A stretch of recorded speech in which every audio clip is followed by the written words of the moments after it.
Ooh, ooh, ooh, ooh. You're my angel, oh angel. You're my angel, oh angel. What's up, everybody? I was feeling my song, my Anita Baker. You know, that's one of my favorite artists, and I know I'm old school, and that's just how I rock. Hope all is well with you guys. This is Kiki coming to you today to send nothing but love, peace, and happiness your way. So today was a little heavy, so I'm gonna go ahead and if you don't mind, get a little sage on again. A little sage on. A little sage on, so I can go ahead and set the tone. Let it connect to my senses.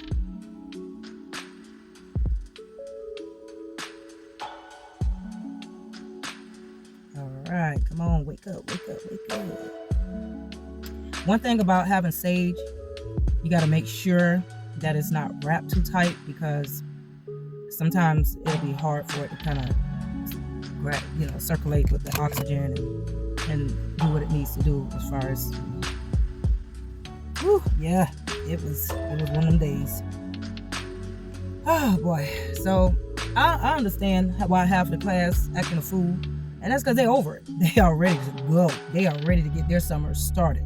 After spring break, it's like they be in la la land, and you got to pretty much teach the rules and classroom expectations all over again. So that's the challenging part. I'm gonna tell you, if you deciding to figure out which career to go to, I'm gonna just tell you this. I'm gonna put this out here. I'm not the type that will try to, give you some false information. I'm not the type that's like trying to, what's the word they use nowadays when you're trying to keep all the information and all the good things to yourself or to myself. So I always try to, keep you in the know, keep you in the loop as much as I can. Okay. But any job that you decide to go to, keep in mind, if it's a high turnover, you need to ask yourself why. You need to ask yourself, why do half of the coworkers look like they've been through some hell? Why they looking rough? I'm talking about not just the career that I have, but I'm saying there are times where I have went into different establishment and it just looked like one of the cashiers looked like she slapped a lace wig, but it was like a bright orange color on, and she was like, fuck it. I'm just gonna show up and make my money and leave. Because that means when somebody's getting to the point where they don't show pride in themselves, or when they just don't really care about the job anymore, that already just tell you that that's just a miserable place, and they're not trying, the establishment isn't trying to keep the staff morale up, or they're not trying to, provide any incentives. They just want you to make their company some money. Show up, you get your check, and goodbye. So just keep that in mind. Any place that kind of pay pretty decent, but you just kind of trying to figure out why it's always an issue or why they have a high turnover, you gotta do your research. You gotta do your research. I'm gonna tell you, my job may not require me to walk around in a uniform. It may not require me to have to carry a gun. It may not require me to have to have bodyguards. But I know one thing, it's not a safe job, because the student that I was talking about a few videos ago that was Baker Act, I found out since he was pulled out of my classroom, he's been Baker Acted like 5 times, and they're trying to figure out what they're going to do with him. They put him on medication, but all day I see him walking with some type of specialist from the psychiatric hospital, and he walking around with his fist balled up like he just ready to swing on somebody. But it's like I try to stay out the way, not out of fear, but because I know every time I try to show him some attention or show him some love, I have coworkers coming at me like, I did something wrong. So, I just said, one thing I know for sure, if that boy come back up here with a weapon or he take it out on everybody, believe me, I'm going to be the first one to get up out of there. Because See, people will set you up in a situation thinking they got all the answers and they know what's best. Let me tell you what kind of hit the worst. It's like we don't have enough carpet color. I like to say carpet color. Brown looking, Negroid looking folks in the fields that we need them to be in. See, we got a lot of them. And look, please, just take my information as good intentions, not to the point where I'm trying to be negative. But it's like a lot of women, especially, you know, brown, African, black women, they always end up going to like simple jobs, like going cosmetology, nails, all beauty stuff. But it's like, we need more people inside these psychiatric wards. We need more people to become counselors, because see, when you have a lot of children going through some different situations, and there's certain culture, especially in our community, you cannot think that you can bring all of the information that you was raised with, or just because you saw it in a European westernized book, all that information gonna help these black children. See, a lot of these children, they act out because they're upset that their father is incarcerated, or their father been kicked out the house because he on drugs, alcohol, or cheating and got a whole lot of baby mamas. They are upset. They are upset because maybe the mama on drugs. Maybe because they got to go live with an auntie and a grandma. Maybe because they can't even stay with nobody in the family. They had to go to a foster home. These children are crying out for help and trying to dope them up with a whole lot of medication because of fear. That is something I just don't get. I really don't get. Now, there are some students that have been through some very traumatic events and experiences, and sometimes they can't shut that off. Sometimes it ain't easy as let's play and forget about it. It's like a repeated nightmare in their brain. And sometimes, yeah, I do feel like they could use some extra support other than therapy and counseling, right? But I think it's a government issue. I think it's beyond the teacher. It is beyond the principal. We are given limited abilities. We're given just enough to just get through. Just like when I was looking at these grades, I was like, I'm so proud of myself, because I was able to pull a lot of students. Like, I had at least 60% of my students when I first started was an F zone. And so now we got a lot of them heading to C's and B's. You know, I don't play. Now, I may not be one of those strict classroom management drill sergeant, but when it comes down to getting your information and your knowledge, I'm going to make sure to get it in, right? And the thing is, it just hurts to see that a lot of our babies are suffering. And now we got a lot of, you know, European, white, Caucasian families coming in and collecting these black kids like they're treasures. And they are important to our society. And a lot of them are being overlooked. You know, that's the whole reason why I adopted my nephews, because I said, no, you're not going to be a statistic and be out there with drop pins on, with locks, trying to fuck every fat ass that you see and getting high and making poor choices, committing crime. We got enough of that in our community, and we are not going to add on to it. Now, no, I'm not going to take away the culture from these boys, but they're going to know that you don't have to be a follower. You can be a leader, right? But it's like we're not really teaching these kids. Well, at least I know I do.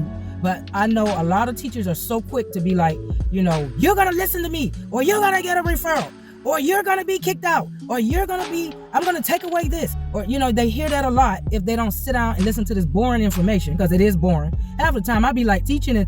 Oh, let me go ahead and see if I can pep this up, because this is not it. And we still got to teach it.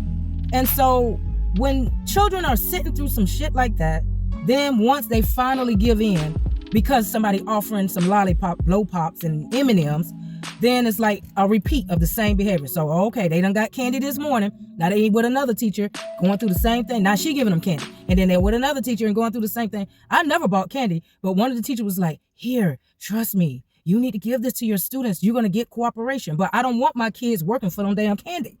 I just don't. They already got enough holidays out here sweetening them, messing up their teeth. We already got Valentine's Day. We got Easter. We got Christmas candy. We got, what else?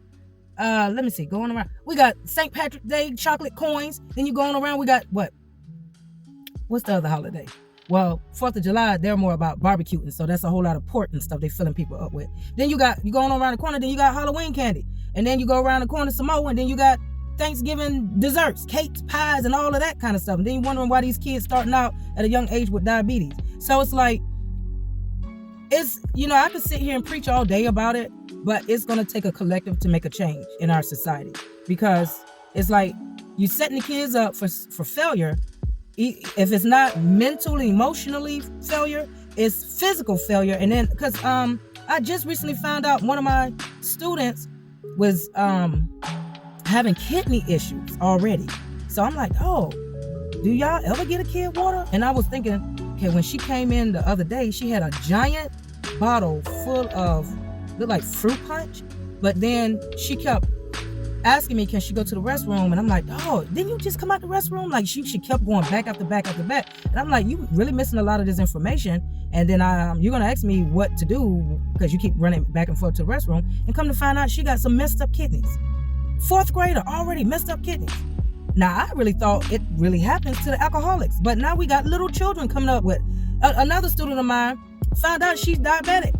I'm like, you ain't even really get your life started. And you already sick with this kind of stuff. Now, I know there are some things that are hereditary, but it just doesn't help when people are allowing their kids to be lured in by these commercials and trends and social media ads and stuff like that. So that's why when my boys see something about Sour Patch, I said, you better go in there and get you some lemon if you want something sour.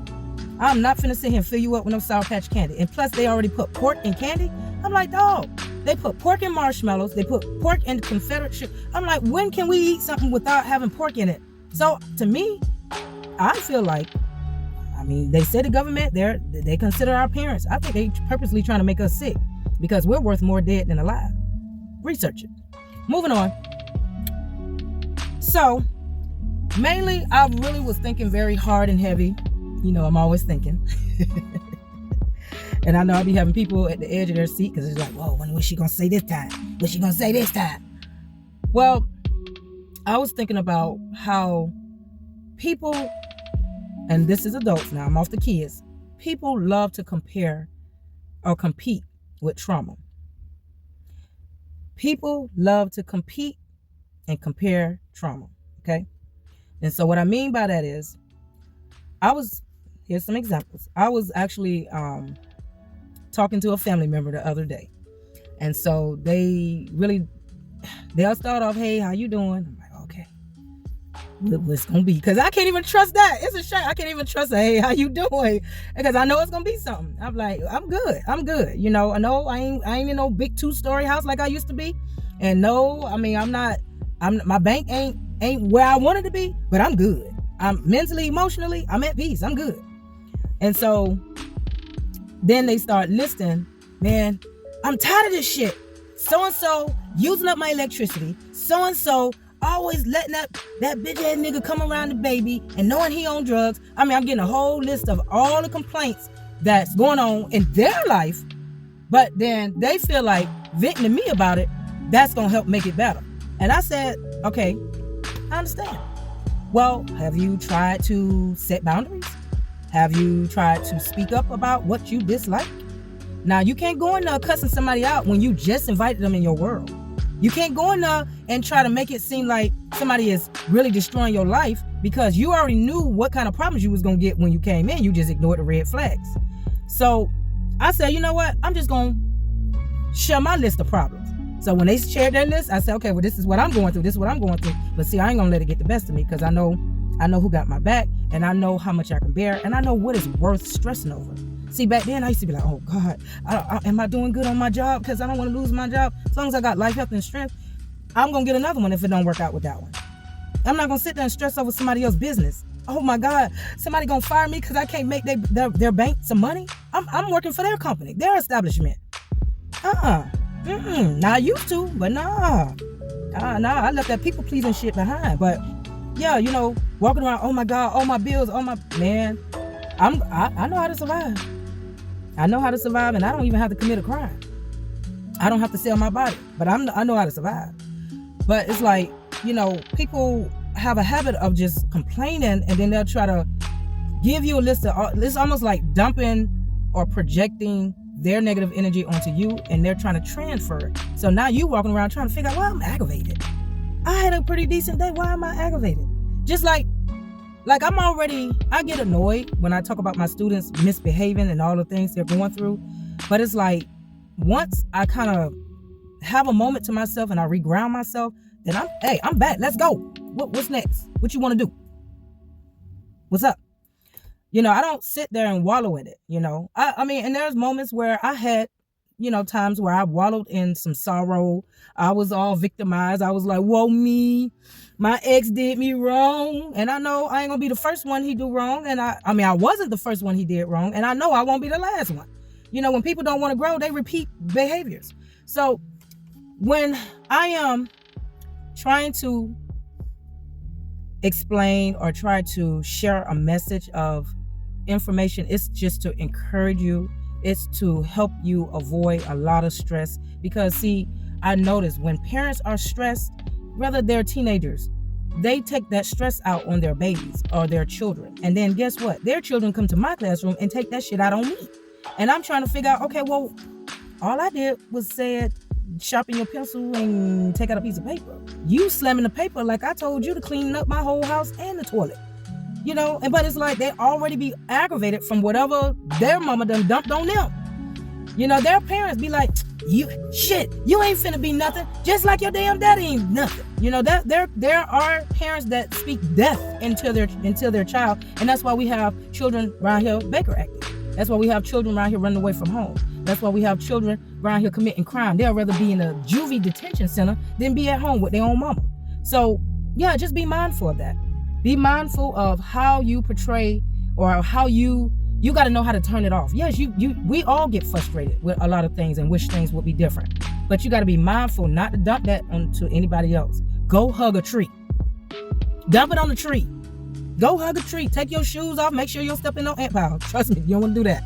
And go hug a tree until you feel that calmness, and let the tree send over that energy and heal you emotionally. I know you may feel like, man, I ain't finna be looking like no damn fool out there hugging no tree. Why? Which is better, hugging a tree or getting a darn restraining order? Hugging a tree or getting locked up because you snapped, you crashed out to the point where somebody had to call the police and arrest you. Just like I was watching this other YouTube news article saying this young, beautiful girl. I mean, when I saw her, she reminded me a little bit of my daughter. She got arrested because somebody messed up her food at the restaurant. And then I guess when she went back up there to approach the cook or whoever messed up her food, that person got in their feelings because they probably got a job they ain't really want and took it out on somebody's food. And then the girls did the pow-pow. And now she finna do time because she done took somebody's life for doing that. So I'm just saying, we got to be mindful of it. If you need medication, do what you need to do so you don't be taking nobody's life over some stupid ass shit. It ain't worth it. It ain't worth it, because now you are giving your life back to the government, and they're going to treat you like that slave that was back there on that plantation decades ago. Yeah. See, let me tell you how the slave system worked. It's like this. And this is a part of, I'm mixing in a little metaphysical in it. So, when a lot of Christians, they go to church, we talk about, heaven and hell. We talk about demons. We talk about angels. We talk about, Jesus. We talk about a lot of different things, and it is all spiritual and to the metaphysical world. You just gotta dig deep and you'll find the information. So I was saying to myself, how in the world did our world start out with majority, I'll say 99.9% brown, copper, dark, light-skinned, Afroid type people or Negroid type people, and then all of a sudden there some type of way some people was grafted in a lab and spliced, and DNA was experimented on, and then now we got another group of people that's now appearing in the society. But this small group of people was able to control a lot of people. I mean, control them to the point to where you got people, you got the slaves on their knees crying. Now, I'm not saying that, it was no Caucasian European slaves. I'm not saying that. But I just know I hear more about the Negroid slaves or the carpet color slaves or the indigenous slaves than I do the European slaves. Like, I don't really hear much about that, even though it did exist. So to me, I was saying to myself, there was some spiritual warfare that had to take place, but it was not recognized by some people. So I believe there were tribes fighting against tribes. There were haters fighting against haters, all the way back in the indigenous time. I feel like when somebody is jealous because you're able to get everybody attention, because you're the best hunter, or you're able to get the attention of a lot of men, I think that is what started a lot of jealousy in our culture. I feel like, and they say that Cain and Abel was like the start of the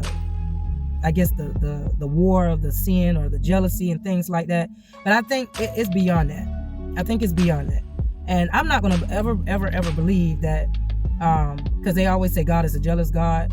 A man is a jealous man, but I don't feel like whoever created this earth or this universe would be jealous of what he created. So nobody can convince me of that. And you got to come good with some good information to convince me of that. And so I feel like as time went on, those are demonic, low vibrational behaviors when you're dealing with jealousy. That's why Mayat, that is a goddess from Kemet.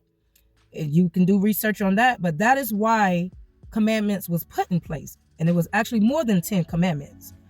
So, and then, the Europeans came and changed it up and shortened it up because they just didn't want to feel too guilty.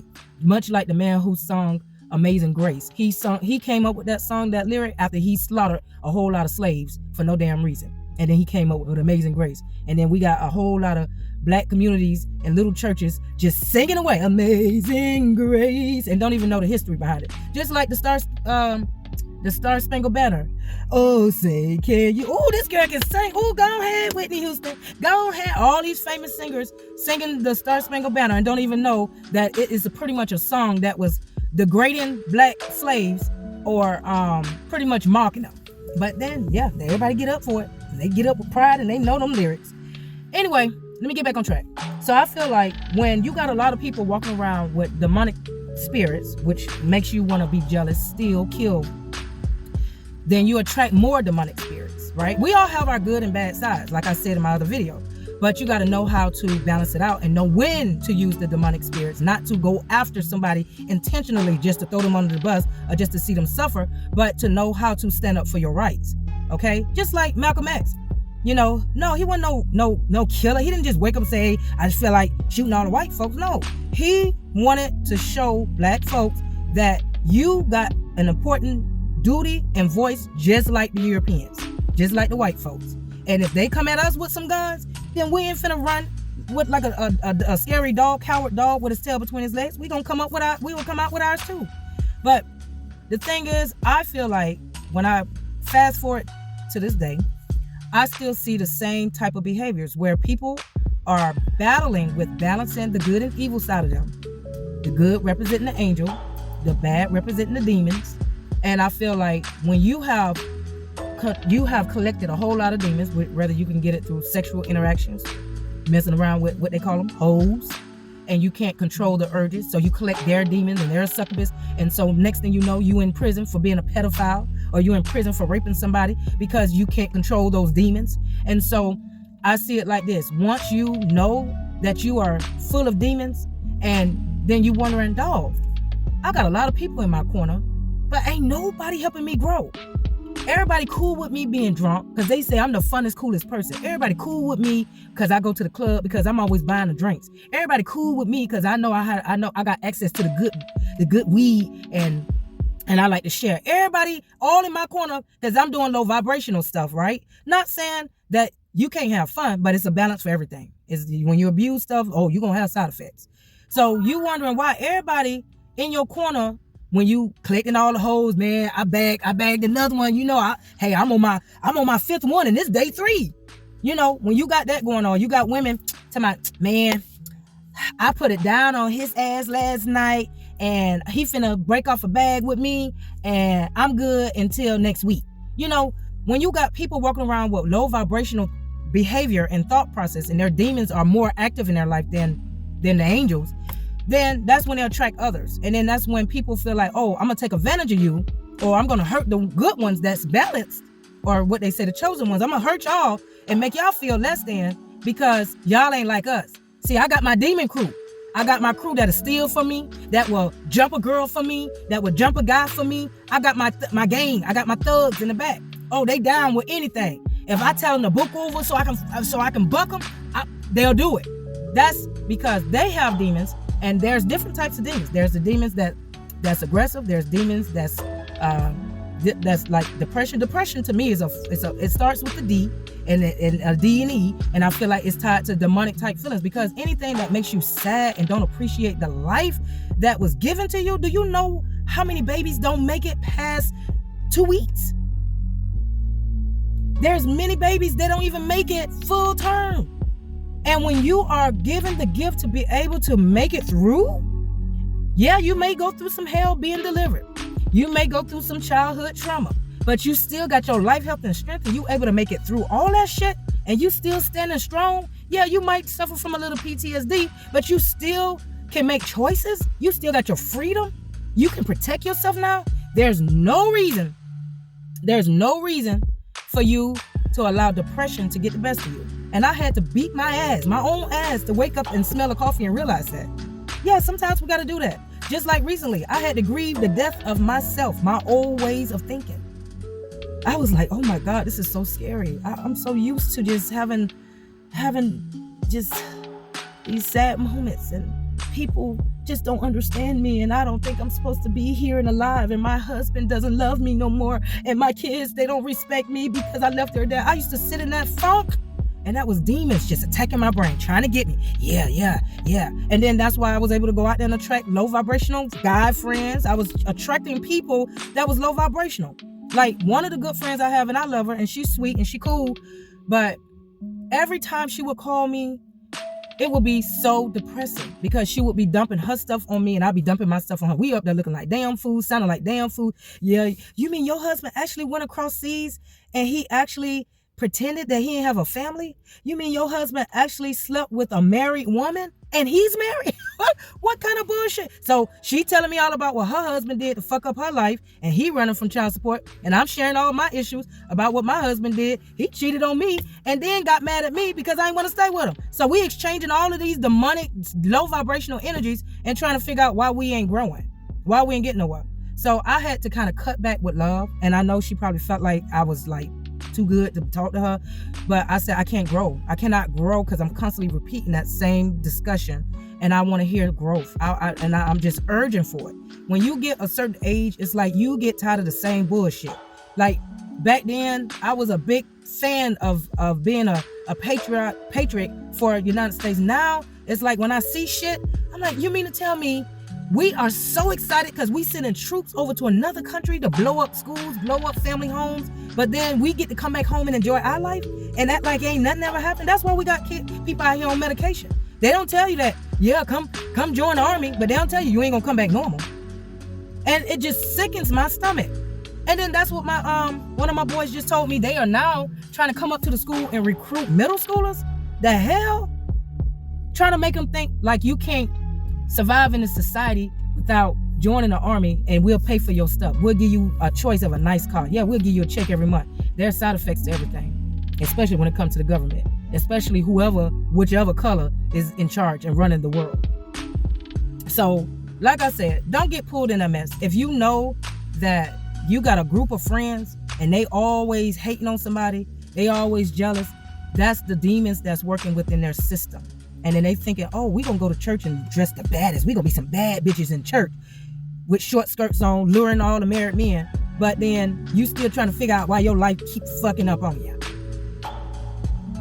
Maybe you might want to change your crowd, change your mindset.